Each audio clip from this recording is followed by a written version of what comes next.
Hello, this is Dale Matthews. It's July 1st. It's Cannabis Freedom Day, really, in Oregon. And I'm joined by Mike Jones, who's also celebrating Cannabis Yes. Freedom Day. For me, it's Wednesday. I could care less about the cannabis freedom thing. It's not my thing. But whatever, whatever. Yes, the time to celebrate that was 420. For those of you Yes, who know correct. anything about the Grateful Dead of San Marijuana Rafael, culture. California. Yes. Yes, it's 420. Okay, so I went to an event in Cave Junction at 420, and there were about 30 people there and free snow cones. So, okay, that was nice. So, anyway. Free snow cones. Did you get anything else for free there, Dale? No, no, no. But they were so grateful that anybody from the media would show up. Channel Mm. 12 might come. That they didn't come. So Nobody did you thought get the some courier would be video there. of Oh everybody toking up? yeah, Oh yeah. yeah. No, no, nobody was smoking. They just were Nobody was saying smoking. What is no. Isn't that the event at a marijuana freedom day event? They were celebrating freedom, not marijuana. Oh, but I thought it was marijuana freedom. It was Cannabis Freedom Day. They were celebrating freedom, not Hmm. marijuana. I see. That was their point. And they Uh, felt like well, it's about time that this thing is decriminalized. And you may think, hey, I don't want it, and I don't want my kids. Okay, cool, but that's the end of the prosecution of cases and clogging up courts and all the rest of that stuff and putting people in prison. They're not going to be doing that anymore, at least not in Oregon. yeah, no, they will, but it'll just be for different stuff. Like you violated the law. You cultivated too much of it. You did Or open such and such carry, of this. the cannabis equivalent of open carry. Concealed carry Yes, you can do, just not open carry, right? yes. Don't be no joint holsters. Don't be Do be, don't carrying in be, public. Mr. Do Don't. be and Mr. Don't be. Yeah, I got you. Yes, something Right. like that. Okay, so today we got to experience the on mystery that reaches from the inner mind to the outer weekly business session. And That's really stretching it. Mike and I were both there, and there were a number of things happening at that meeting that were happening on the surface and also things happening under the surface.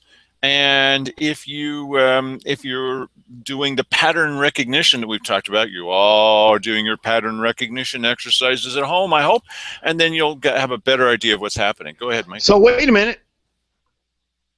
Now I'm guessing that is sand and or gravel of either the Sunny Valley variety or any other in the world. Funny thing is, they say there's no sand over there with Sunny Valley sand and gravel, but Mm. there may be gold. So some people are calling, some wags are calling it Sunny Valley golden gravel. That may be the case. No, actually, what this is there's two different things over my shoulders. Now, if you're familiar with the movie The Matrix, you may recall that one of the guys was looking at a screen and it just looked like a bunch of green, fairly famous green numbers and characters on a black background. And he said, once you get used to it, you can look at this and you see what's actually happening in the Mm. Matrix. For those of you who don't know what I'm talking about, go back to sleep. Take the blue pill, okay? So, Yes. That's, so what this is it looks like gravel. And this looks like an audio waveform, but actually, this is the weekly business session. And the longer you look at these things, the more you can actually see Keith Hick yelling at people. And the more you look at this, you can actually see Andreas Bleck and his plans for world domination, starting with Sunny Valley. uh-huh. It's all there in the patterns.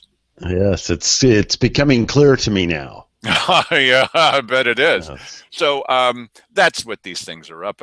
Mike was doing some audio work over here, trying to rescue whatever we could get out of the weekly business session. How did that turn out? How has the IT department been doing with this over at the county? Did they ever post any video that had audio attached to it? What's up with this? Again, they're blowing it again? Well, This is today's what you see behind you there. I had to now. Normally, what we do is we pick up the live stream and we record it as it's coming in. And so I fully expected when I logged into the computer to see that audio sitting there. Well, it was a flat line. There was nothing, and yet, which is odd because. Uh, I was having conversations with Vivian. She was watching it on her computer with no problem. So I don't know. I think that issue was on our end with volume settings or something like that. So finally, they posted it a little bit later this afternoon. I went in there and played that back and recorded that element there. So and then I had to do some processing on that audio because there's a low-grade hiss that's on all of their stuff now that really shouldn't be coming I out tell of. you, there was some hissing come from the audience. I had never heard this before, but occasionally Cheryl Walker would say something, and somebody way behind me was going. Sss. Ah, I mean, I've heard of that in a movie or something, but somebody was actually hissing. Boo hiss, yes, boo hiss. You've heard that before. Somebody was yeah. actually hissing. Okay, it's one way of Okay. showing your disapproval. Yes, I guess so. Yeah. So, what was I think pretty funny about it? It's sort of the social headline. He covers social media. Yeah, I go to the weekly business session, and we both do sometimes. And so, one of the odd things that happens, and it's one can only praise people for recognizing the fact that we have a holiday coming at this Saturday, and it's not called Fireworks Day. Thank you very much. It is actually dedicated to something that happened in America a long, long time ago. Right, right. And because it happened a long time ago, It's according to Cheryl hearsay. Walker, it's hearsay. That's right. That's good, Mike. Very good, Mike. Okay, Yeah. it's just Hey, you know hearsay. what? What a contrast today. Her making impassioned comments about the Declaration of Independence and what these people had to go through, and then she is who she is. It's It's just amazing so to me. bizarre. What we do on this show, we're not playing back video today, but what we typically do is we play back video of them talking and then we laugh about it. Today, we're just laughing. Okay, so last week, Judy Aarons, she's a sweet old grandmotherly type, okay, that will bake cookies for you. She baked cookies for Keith Heck today. It did a fat lot of good it did for her. She baked cookies for Kjo, trying to encourage them to cover the news. That didn't work. It didn't work. She baked cookies Yes. for them. Please cover the news. They're not going to cover the news, Judy. So, but hope springs eternal. No, no, this is like making cookies for ISIS. They're still going to cut your head off. It's not going to work. And I told her, I said, listen, do we have to take up a petition here to get enough signatures of people to tell you to stop baking cookies for these people? Look, it's a We're drone. not trying Oh, to be mean to you, Judy. something's coming out of the drone. What is it? It's cookies. It's cookies. Yeah. Oh, we better back off of those people. Oh, better not eat any of them. I said to her, "Did you bake them the kind of cookies that have got like those chocolate chip X-Lax, yes. X-Lax?" She says, "No, but I'm going to next time." Yes. But she's a cute old grandmotherly type. Not Yes. old, sorry, Judy. And one time she got up and she had a little sign that says, "If you can't hear this, because often we can't hear what's happening at home, here's the number to call." "Oh, Keith, you're doing it. You're trying to." She says, "No, it's just a number." "Well, you should just tell them." And she didn't say it, but how can she tell them if there's no Yes. audio? Well, she needs That's Garrett Keith. Morris standing next to her Okay. doing the yeah. That's Keith. Why Yes. don't you just tell him? He's such a brilliant guy. So it's funny. Anyway, and it's funny and sad both. So she asked last week. She said, "We have some. What we'd like to do is we'd like to be able to read the Declaration of Independence, not the Constitution. That would take all day long. We'd like to read the Yes. Declaration of Independence, and we'd like to ask for a little time at the beginning of July 1st, because Saturday is the 4th of July, and to do that." Well, Keith Hicks said, no, I don't think that would be the proper thing to do at a meeting of the board. I mean, they have County Cat Week every week or some kind of thing that's so important. Well, it's Mammogram Week. Well, okay, that's important. Why, now it's Breast Week. Yeah, all right. And now it's WIC. What's this fascinating? Never mind. Okay, so they're willing to do all this stuff, but not to read the Declaration of Independence. And it's going to take like 9 minutes. How hard can it be? So Simon Hare then got up on his Paul Revere horse and kind of lectured her that this needs to be done on the citizens' time, not on the commissioner's time. And if we want to spend our 3 minutes reading from the Satanic Diaries or reading from the Declaration of Independence, according to Mark Goins, there's very little difference. Just go right ahead and just do that, but use your time. So was completely shut down. So what she did is she got some people together, and they were going to take turns. Good luck in being presented one after another, because Keith is just as likely to point, to do this as to do that, or screw you up on purpose, in my opinion. But that's just my opinion. Or that's for you out of order. That would be fun. Anyway, she wanted to do this, and she arranged the people. Then she finds out at the last minute that, maybe it would be a good idea to do it, but it should be all read by Keith Heck. Mm-hmm. See, he doesn't know what he wants to do. And he would prefer, if there's going to be something patriotic, remember the guy that didn't want to say the Pledge of Allegiance because it was too repetitive? He did say that, and that's why he called me a lying maggot, because I played back the tape of him saying that, and the tape was actually the liar, not me. So, yeah, I'm a lying maggot for playing back the tape. There's logic for you. Anyway, so he decided that if anybody was going to get the glory for extolling the virtues of the Declaration of Independence, why, my gosh, it's going to be Keith Heck. So he read it all by himself. Well, it's okay. God bless him. I'm just so glad but it was funny because she had prepared this because they had made it absolutely clear, and it wasn't on the agenda. It's supposed to be on the agenda. Oh, don't be such a stickler. Yeah, but why not put it on the agenda? It can't be on the agenda because they didn't want you to know they were going to do it. Why else would it not be on the agenda? Had a whole week. We've been through this before. They don't put it on the agenda because they don't want you to know. Pretty much. There's no other reason for it. There's no other thing that you can come up with. Why would you not put it on? So, okay, so that was nice. Yeah, so anyway, a little bit later, Judy says, well, there's a little bit more that we citizens could actually say. What happened to those people that signed that Declaration of Independence? Some of them were driven out of town, and others died, and others moved to California. I mean, it was a lot of different things that happened to those signers of the Declaration of Independence, and many of them things were not good. Yes. And so she got up and she had a little document to give them that had some details on it.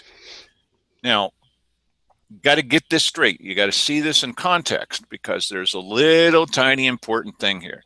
This whole thing about handling documents, about citizens handing documents to the commissioners. It used to be that you would prepare 4 sets, just like they do at every other meeting of the commissioners. Someone comes up and sits down with the commissioners in a little back room. You've seen this on video 100 times, and they prepare 4 sets.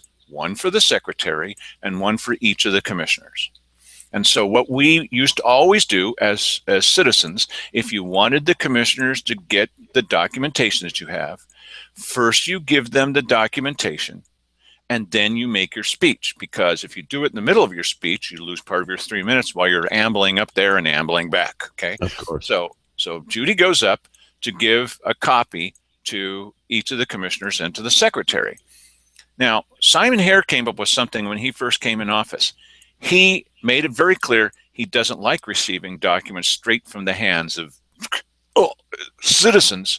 So he had suggested, I'm not making this up, that they have to put them in a box, and then he would take them out of the box. Right. Now, got to get this straight now. He didn't want to take them directly from the hands of those awful citizens. He wanted the citizens to put them into a box first, and then he would reach into the box and pull it out, because you never know. So he Or abandoned the something. idea of the Yes. box, and now you give it to the secretary. You got to remember now, he wanted it to be a box first. So she goes up there to give them copies of this, and Keith Hicks says, no, hand them to the secretary. So she starts to hand them to the secretary, but they're fairly large, and it's kind of overlapping a little bit in front of him. And what was his reaction when she did that? Well, he just said that, hey, your clock's already running here, so get up there and, I mean, he was just very rude to her. He didn't want her over near the dais at all. And he was angry. It wasn't angry. Yes, it wasn't benign. It was anger directed at her. Your time is already running. So Sandy Casanelli and I said, hey, wait a minute. What do you mean her time's already running? Well, it wasn't running. See, because Wendy Gwynn, no, the secretary for this day. I noticed. I heard the little beeping after she got up to the podium. And Wendy Gwynn doesn't do it that way. Now, the other secretary, and I don't mind naming names, okay? But the other secretary, the bitter pill secretary that's there, the one that doesn't like talking to anyone at the front window, the one that's always, always, always hard to get along with. And her name? Mike? Oh, you're asking me? Yeah. I'm trying to include you in this soliloquy. It's Terry something, isn't it? Yeah. So Terry Wharton, she starts it when I start to get up. My time starts. Even before I'm at the microphone, it's like I stand up as Pink. Yes. So the other day, some guy, Keith Heck, asked him some question. Tell us the spelling of your name, and he lost 30 seconds, which is 1/6 of his time, just spelling his name for Keith again and again. Right. Nice. So anyway, Wendy's not going to start the time. It was very interesting against the backdrop of, here Keith's reading the Declaration of Independence, and he's talking about, and if you've ever read the Declaration of Independence, the first part of it is the part we all know.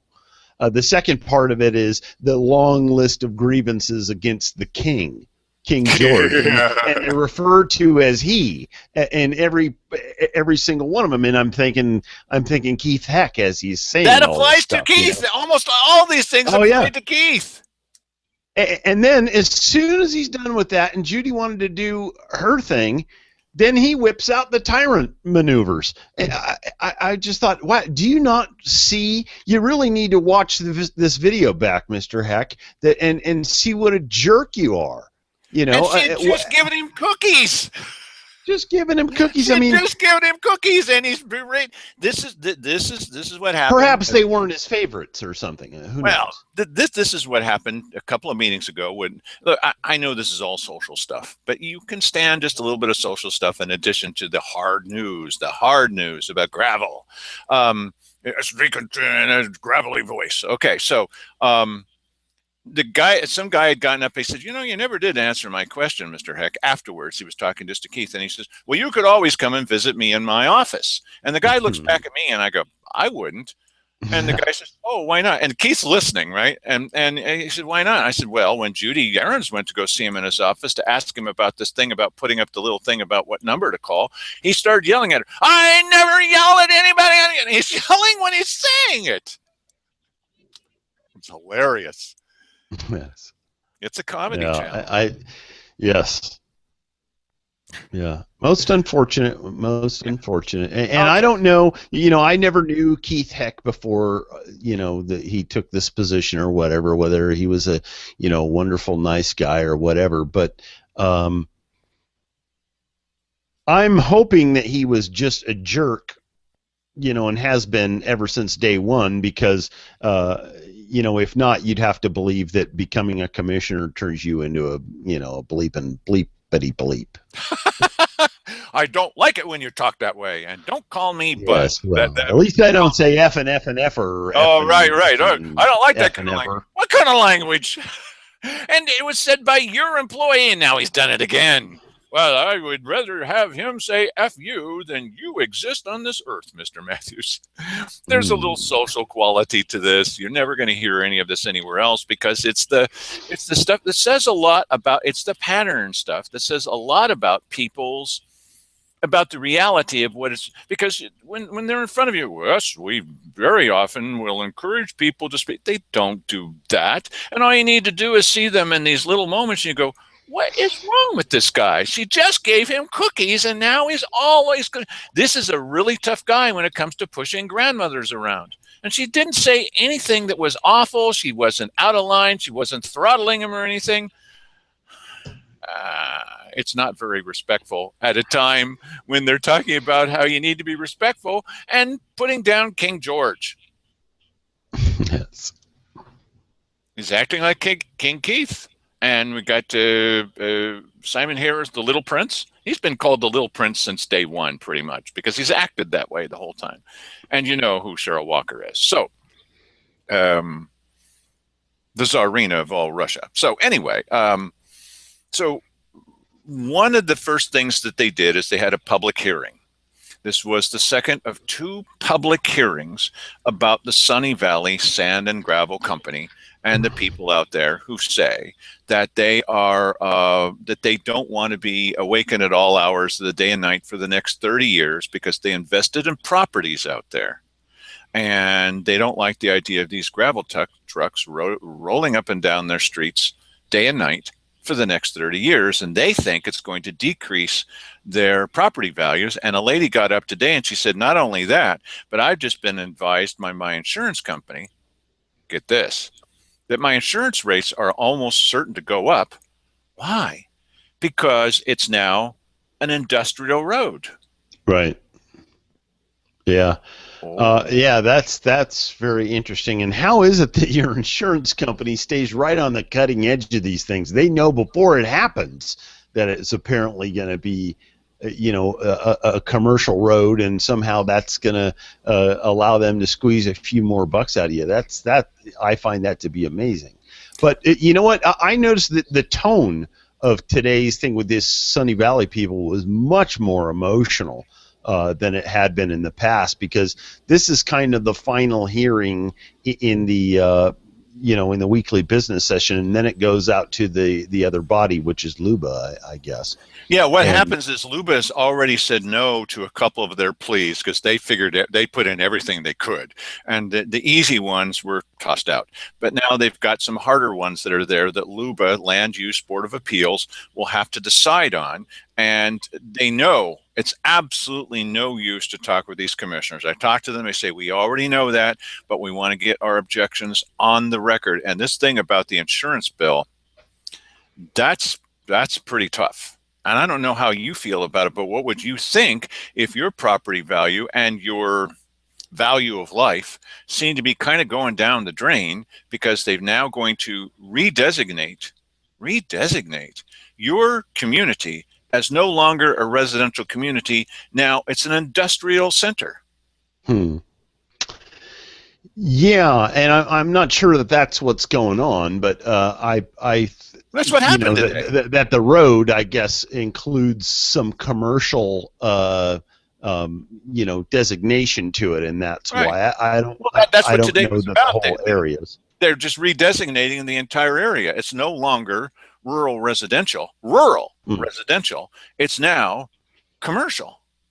That's what this is about, is redefining that whole area for the next 30 years.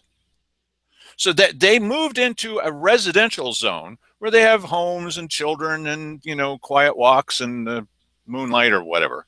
And now they're going to have noisy trucks in the moonlight. Can't do anything about it because, and what was very strange is, so strange. We see this all the time. This is the background stuff you're never going to hear from anybody else. Simon Hare was so delighted when it looked like, okay, Now we don't have to keep pushing for Andreas Blech anymore, because this is definitely going to happen. The commissioners are going to do this, even if it gets turned around and we have to pay extra to turn it all around, start all over again or whatever inside. And it's going to cost to do that. Let's pass this, pass it now. And Keith Eck is saying, no, wait a minute. We promised them that we come back. Well, we don't have to do that. Yeah, but we promised it, but we don't have to. And so that's how aggressive he was. Then today, the same guy, Simon Hare, I suppose if I lived in that area, I might not like it. What are you saying? You're the prime guy that's pushing for this. You can't wait. And now it's, well, is it because they did some kind of survey of their neighborhood. 97.5% of them in that neighborhood don't want this. Yeah. And now Simon, well, I can really feel your pain. Hey, shut up. You were the one pressing for this, and now as you've got your complete victory, Simon Hare, yeah, I really feel bad for you. To me, that's just duplicitous. Two-faced, ironic, kind of smarmy. There are a lot of ways to, anyway, so you can't argue with gravel. Yeah, it's coming your way. So, in a real gravelly voice. So Andreas Blech had nothing to say. I got up and I said, you never did answer the question last time. You said in your own meeting, because we tape these things, we know what they say. You said in your own meeting, yes, he can proceed immediately, right now, today. He could have yesterday. And you also said in the same meeting, no, he can't. Now, Wally Hicks was part of that. Sorry, Wally, but you were. That's what you said. You said both things. They asked you, and you said, yes, he could start right now. And then they asked you again. You said, no, he can't start right now. And I said, which is it? Yes or no? These people want to know. He wants to know. Maybe a lot of other people want to know. What was their answer, Mike? I don't know. Well, here's a clue. Well, Nothing. That's why I don't know. Right. That's right. Because they had nothing to say about that. Yes. Absolutely zero. They've been asked twice. I wish he'd stop asking me these questions that he is some kind of a trick thing. You do that again, I'm just going to sign off and say you can go find somebody else to answer your questions. Oh. Okay. No, I didn't say it for that reason, Mike. I said it because there was no answer. There was nothing. They had no answer at all. Yeah, nothing. So a couple more people got up and they said things. Commissioners didn't have any answers to any of that. So they went through a couple other items on the agenda.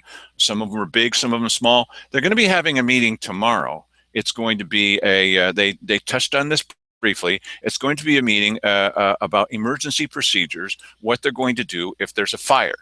What do you do if there's a fire? And they're going to hold it in executive session. I'd asked County Legal Counsel, why are they going to hold this in executive session, this meeting coming up tomorrow? Because I guess I can understand if you've got an emergency operations plan and it's about terrorism, ISIS coming over the border, as the people from Cuff said would happen. It was just like ISIS coming over the border, the people who are opposing this levy. And I suppose if you want to keep your secret plans secret from bad guys in the Middle East, that you're going to need to hold an executive session. So I asked Wally, are we keeping this an executive session to keep it secret from the fire? So it won't know what our plans are? He had no answers. So they touched on that briefly today at this meeting. Another thing they talked about is let me look at my notes here. They had another little public hearing about someone that wanted to be annexed into a fire district. Nobody has anything to say about that. Why would anyone get up just so they can appear on camera? There's nothing to say. So it's required by law. If you're going to be having want to be included in the district, I guess you have to have a public hearing. And the person who wanted to could get up and speak, but they almost never do, and no one ever says anything. So the idea that people are getting up and saying things because they want to be on camera, that's just not true. It's not a controversial subject. Who would care? Let's Yeah, see. I would imagine,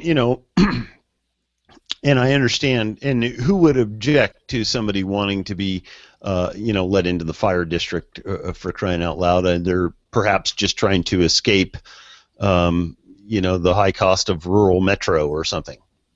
No big deal. Well, the other thing that happened today that I thought was pretty interesting is the instant reversal of a vote. Now, Mike, did you see what they were doing on that, or were you out and talking in the lobby at that time? Well, no, I did hear they were uh, they were talking about, and I forget the exact topic. If you just remind me what it is, I will. Yeah, no problem. They were talking about the fact that, and you and I have talked about it several times, about how they've decided now that they're going to meet twice a year to raise Oh, fees. the Right. fees, and because of the objection that they decided against. I guess they tabled it until later in the year. Simon suggested that they, put it off until September or something along those lines. Yeah, it was one of those moments that caught Simon like with his mouth open, and they had discussed this on a Thursday admin session. Thursdays are the important days about putting it on this weekly business session, and Simon had said, I'm really not in favor of the idea of increasing these fees more than once a year. Let's do all fees if we're going to increase them. And we've talked to you quite a bit. Mike and I have talked a lot about the idea of how we got kind of cheated out of this idea that we're going to control the fees. And so they're going full tilt with this, and they want to increase some fees. One of the fees they want to increase has to do with the DA's office. Now, get this one. This was delicious. If you Yeah, Go ahead. if you want a record expunged or something, it's going to cost you $100. Now, you haven't done anything wrong. The DA's office has found that you're innocent. And if you want your record set straight, you're going to have to pay them $100. Isn't that nice? And Or and you'll be an accused child molester forever. even though you were found innocent. Now, Right. how do you feel about that, everybody? That once you've been found completely innocent of this, the DA has cleared you. In order to actually get that off your record, you're going to have to pay this government, this local government, $100. How would that not be actionable? If they decided to, well, we're not going to expunge your record after you've been found innocent, and perhaps we may not be getting this entirely right here. But after you've been found innocent of a crime, if they're going to charge you to expunge your record, I think that you could probably sue them for that, because maybe I don't have $100. And you're going to damage me in everything that I do in the future is going to have that hanging over my head until I take care of the $100 to take it off of my record. Now, if And you don't you're have responsible for $100 that. to pay that fee, you're not going to have $100, which is going to cost a lot more than that, to take them to court. They got you. Yes, I suppose so, unless you find some nice pro bono lawyer or something. Yeah. Well, good night, everybody. Yeah, That's not going well, to happen. yes, I suppose, but a case like that, I mean, that's the ultimate injustice, is to charge you to hey, isn't that nice? We're very happy for you that you've been found innocent now. How about $100? Well, something That's like that had happened to me. Not exactly. That's not expunging my record. Shut up. Okay, so I'd gone down to the clerk's office and I'd said, I'm thinking of running for this office because nobody's running against this person. And that just seems kind of un-American. Shouldn't there be at least two people? Yes, you can do that. Yes, you can do that. So I paid the fee. And then I went back in to do something, give him my photo or something. And the clerk at the time said, no, we're not going to let you run. I said, what? What? What? No, because we're not going to let you run because of the unwritten rules. The unwritten rules? You keep here in the clerk's office, you keep track of unwritten rules? This is our county government, everybody. I'm not making this up. Oh, yeah, there's unwritten rules, and you can't run for office.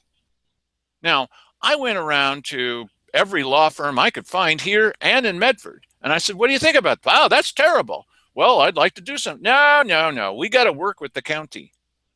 I'm telling you, I went to 20 different places. I'm not exaggerating. They wouldn't take the case. They said, that's terrible. But they wouldn't take the case. They got to go along to get along, buddy. I mean, there's no other way in this county. That's understandable, kind of. I mean, I get that. It's not, and listen, you're talking about trying to get justice, and they want to charge you $100 to have your record expunged, and you're not going to be able to find anybody to take that case either, unless you've got a lot of money. That's right. And I'll tell you what, if I got accused of something and then was acquitted in the court here, I would take them to court. I would say, well, what's that worth to me? $2,000, $3,000, $4,000. They're going to end up paying my fees anyway. If you're lucky, yes. Oh no! Listen. That's an open and shut case. You will not expunge my record, and that is going to affect me in the future. Now, if you don't begin to take that off of my record right now, I've got damages. How is that not the case? Here's the part that we're not thinking about immediately, but when you think about it, you go, yeah, well, wait a minute, this is a brand new fee. So what's the fee for this been so far? 0. Oh, has it? Yeah. So it goes from 0 to 100 in 2.3 seconds. Yeah, because apparently, as it was explained to us today, we only charge what it costs to actually get something done. And so apparently that's the cost of expunging a record, because it takes a lot of hand tools. Well, they made a mistake. The DA makes a mistake, and you're not guilty, and so then the DA is going to charge you for the mistake that they made, and they didn't used to charge, and now they want to. And the best part about this is this whole thing. The reason that they're bringing up this time of year, it has to be. I just can't make this stuff up. It has to be an emergency. These are all emergency fees. Emergency fees. What is it about this time of year that makes it an emergency? Are we about to start the next fiscal year or something, and there's no time? We have to do it right now? Is that what it is? Well, it's to do it starting July 1. Well, too late. But to do it starting in July, it would be a calendar imperative. But in order for it to actually be an emergency, what is an emergency fee anyway? Suddenly people are growing kangaroos in their home, and now we need to do, everybody's doing it. Or maybe commissioners are all suddenly investing in hemp farms, and we need to do something about that with certain fees. I don't know. But all of a sudden, this is supposed to be an emergency. So rolling back the clock a little bit, Simon Harris said, I don't really buy the idea that this is an emergency. Oh, yes, it has to be done now, says Keith Ecker. Oh, yeah, especially, says Cheryl Walker. She is the ultimate champion for any fee tax at any time about anything, okay? And so she's hard charging on this. So Keith makes it absolutely crystal clear, and so does Cheryl, that Simon's not going to win on this one. And he says, well, I don't think I can vote for that. Oh, they're fine with that because there's 2 of them. Okay. So they come to this meeting, and it's on the agenda. Let's do this. And so Simon Harris says, I think I got to say no. I'll second the motion just to get the vote in here because I want to have a vote. He says, but I'm going to vote no. I'll tell you now, even though I'm seconding the motion. So Cheryl makes the motion, and Simon seconds the motion. And he says, and I'm going to vote no. Then Keith Eck says, well, I'm going to vote against this. You just seen the look on Simon Harris' face. What? In fact, I even think he said that. What? Keith Eck had changed his mind in an instant. Now he's not going to vote for it. And I'd like to believe that he did that because of the fact that there was some pushback on it. But sometimes you have a whole room full of pushback, and they still do what they want to do. That's So right. what's the and he even cited the charter. Well, the charter says you can't do such and such. Well, maybe you should look up on the history of it, because you guys took us all to court and cleared the road for you to do whatever you wanted to do. So apparently he missed that part, and maybe this is the part where you get a blessing out of the fact that maybe Keith doesn't do all the reading he should. Well, and Simon Hare had advised, I think it was probably Simon, advised him not to read up. Why are you bothering? Don't stop Keith when he's going to read something. So now it's sitting there, and Cheryl Walker is beaming because she won. And Simon says, wait a minute, no. Well, the vote's over. The vote's over, and she's happy. Now, I'm only slightly exaggerating now. Now, Simon looks completely floored. He had absolutely no idea. Keith looks kind of confused about what he just said. And Cheryl looks jubilant. Well, that's it. And then Simon keeps saying, well, what can we do about this? And you can hear me in the audience. I know I'm not supposed to. I say, make a new motion. And then Simon says, Yes. I think I'm going to make a new motion. Yes. He's not supposed to listen to anything I say. He's not supposed to listen to anything any of us say. It doesn't matter how many of you show up. I'm getting secret telephone calls telling me what to do, or text messages from people who used to text message in the middle of the meeting. Okay, we know who one of those people are. So he says, well, I think I'll make a new motion. Now, Cheryl looks very upset. Well, we already took the vote. He says, well, I make a new motion to nullify that vote. I say we turn that vote down. Because all that's going to happen is, if he's saying no and Keith is saying no, then they go through the procedure of noticing it in the newspaper and telling everybody about it and setting the whole thing up and having a public hearing, and neither one of them wants it. The only one who wants it now is Cheryl. What a waste of time and money and effort. But she's happy to waste the time, money, and effort. That's no problem for her. Okay? It's not her money. So he makes a new motion. Now she looks angry. Now she's scribbling 100 miles an hour. I hate you, I hate you, I hate you, or whatever it is she's scribbling. And Simon says, well, I say no. And Cheryl, yes. Or I'm sorry. He says, no, I say yes, that we're going to nullify this. She says, no. And then Keith says, well, yes. And so that's it.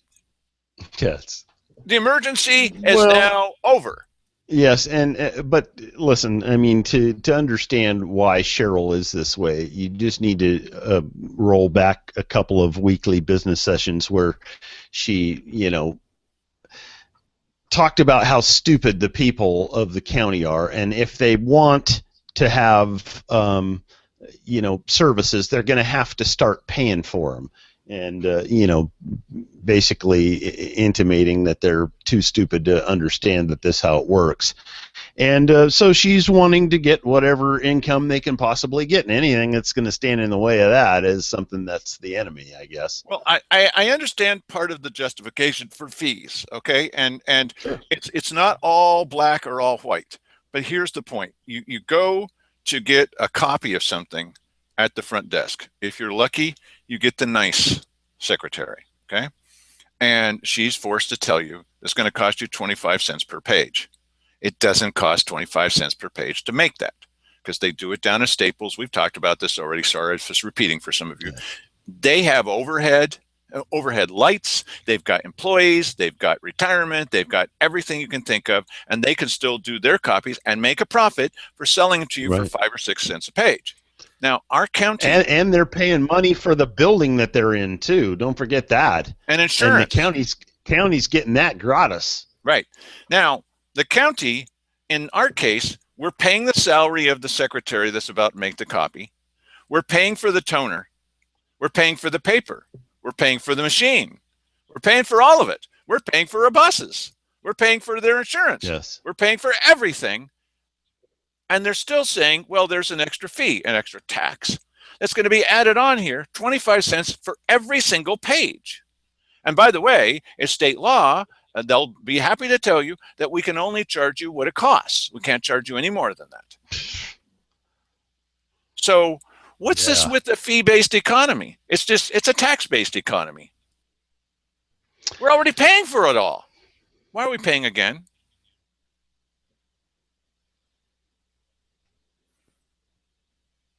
Anybody got any answers? I sure don't.